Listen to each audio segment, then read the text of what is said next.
In this episode, I want to talk about why I'm so impressed with the Ukrainians. Again and again, they've impressed me. There was a Pentagon official that said that on a scale of 1 to 10, the Ukrainians are a 12. It's really pretty impressive. Okay, so here's why. Well, let's start here with and I'm going to go through all the daily events like I normally do. By the way, if you don't know me, my name is Darren Gertis. Please subscribe. I do these daily updates on what's going on in Ukraine. I'm starting with the UK Ministry of Defense. Their tweets. Russia's main effort in Ukraine is almost certainly to remain in Donbas offensive operation. Although Russia has had the most success in this sector, its forces have only been advancing about a kilometer per week toward Bakhmut. It has been crazy slow, unbelievably slow, and that's because of the southern offensive, which has moved 20,000 troops down just across the Dnieper. I'm American. I don't know if I'm pronouncing that right. The political goal for the Donbas operation almost certainly remains to secure the whole of Donetsk Oblast. That way they can have a referendum and declare victory.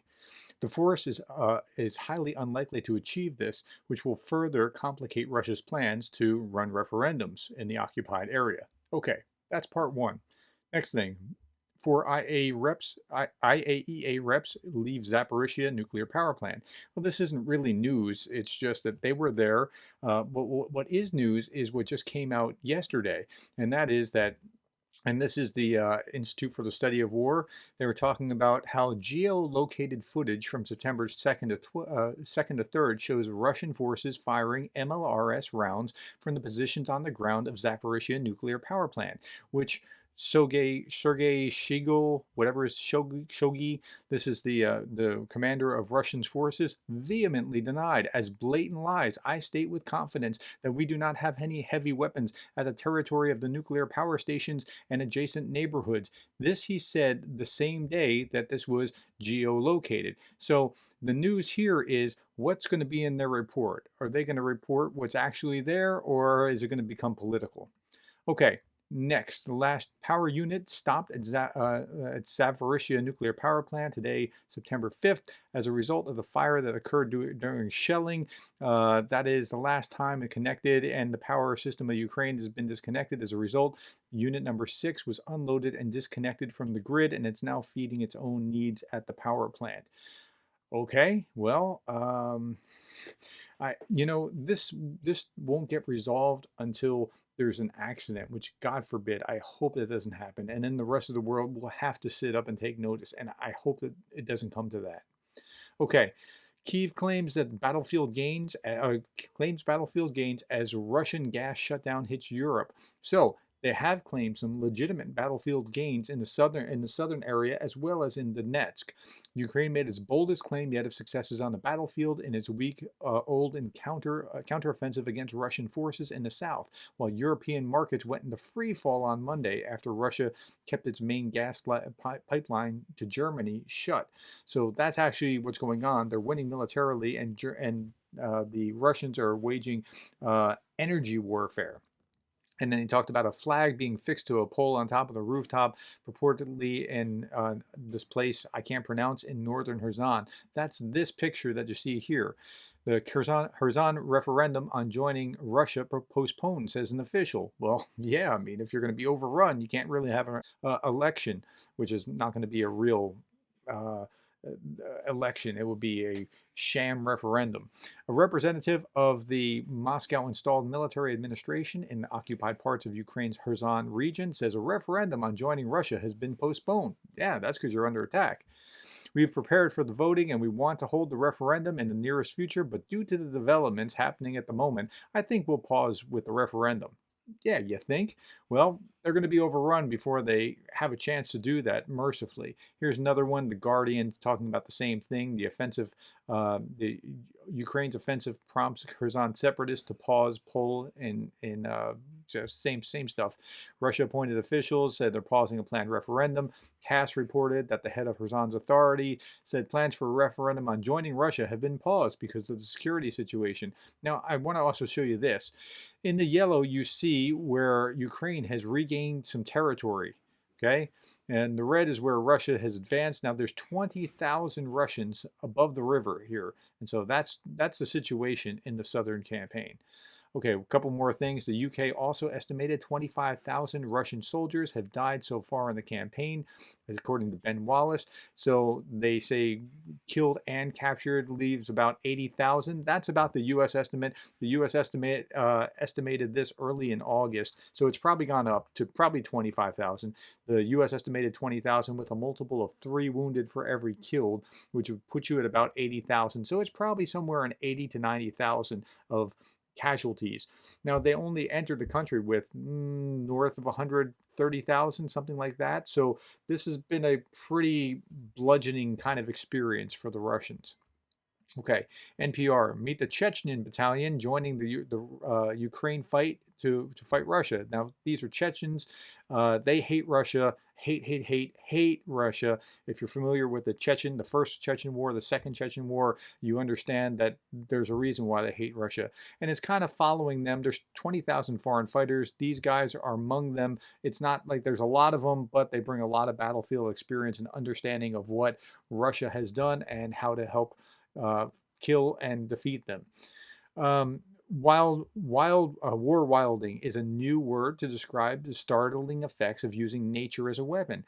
Now, I've been really amazed at how much, if they blow these bridge or they can't get across this river or that kind of thing, how much the geographical lands have actually played into this. But they're using it by actually flooding a river or draining a swamp or doing those kind of things, and it's called war wilding.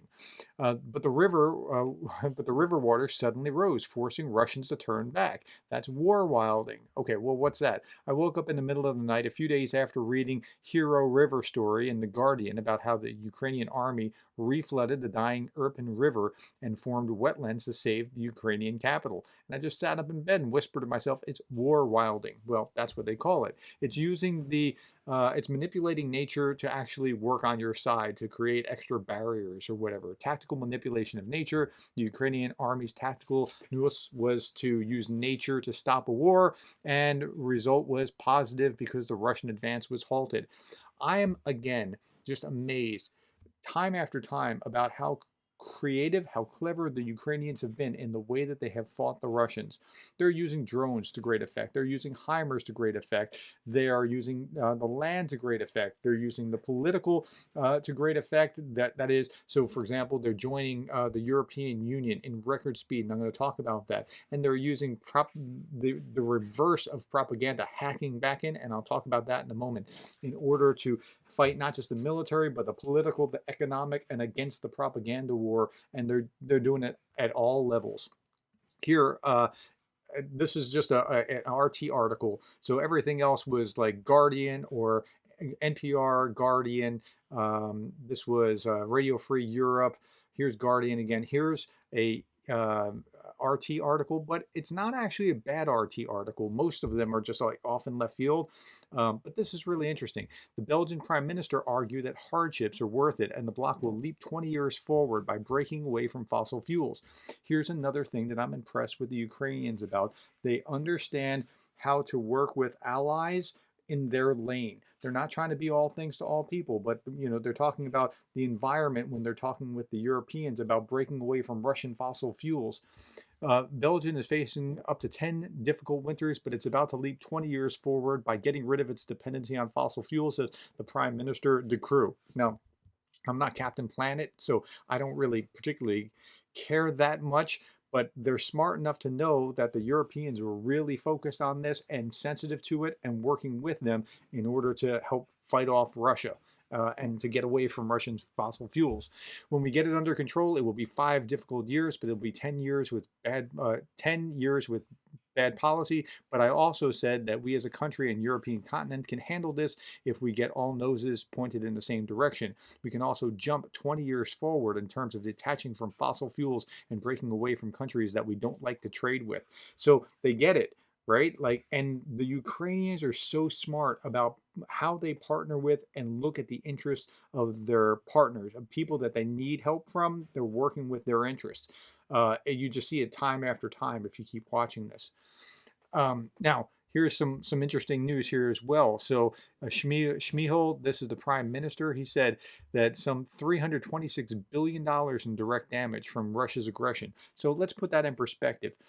The GDP of Ukraine is only, if you just type in Ukraine GDP, it's only 155 billion. So more than 2 times their annual take is what has been damaged in Ukraine. So that means 2 years worth of everything that they spend everything on, and then they start with nothing from there. I mean, that's how much has been damaged.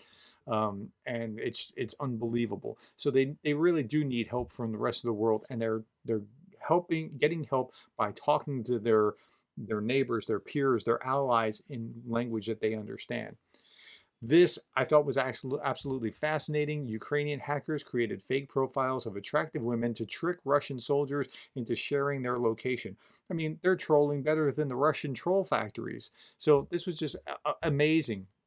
Ukrainian hackers set up fake accounts of attractive women to trick Russian soldiers into sending them photos, which they located and passed to the Ukrainian military. He created this hacking group. He recruited other groups, nicknamed them Hack Your Mom, which now consists of 30 hackers from across the country.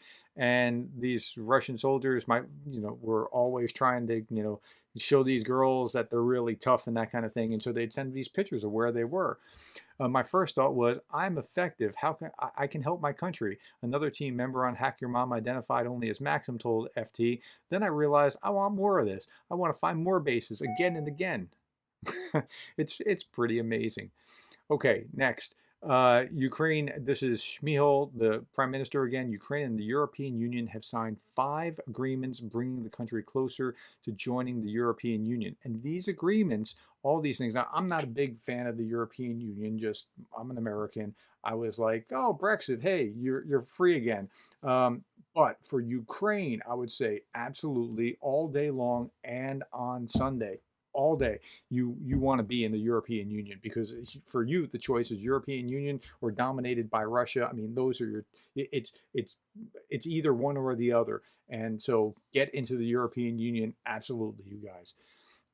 Now, by doing this, they also can get this activated. And I saw this coming when they first started talking about this. And this is why they were so proactive about it. And again, I give them credit because they're so freaking smart to be working down this political line as quickly as they are. So if they can get this, they get military support for Ukraine with the framework of the Common Security and Defense Policy in the EU.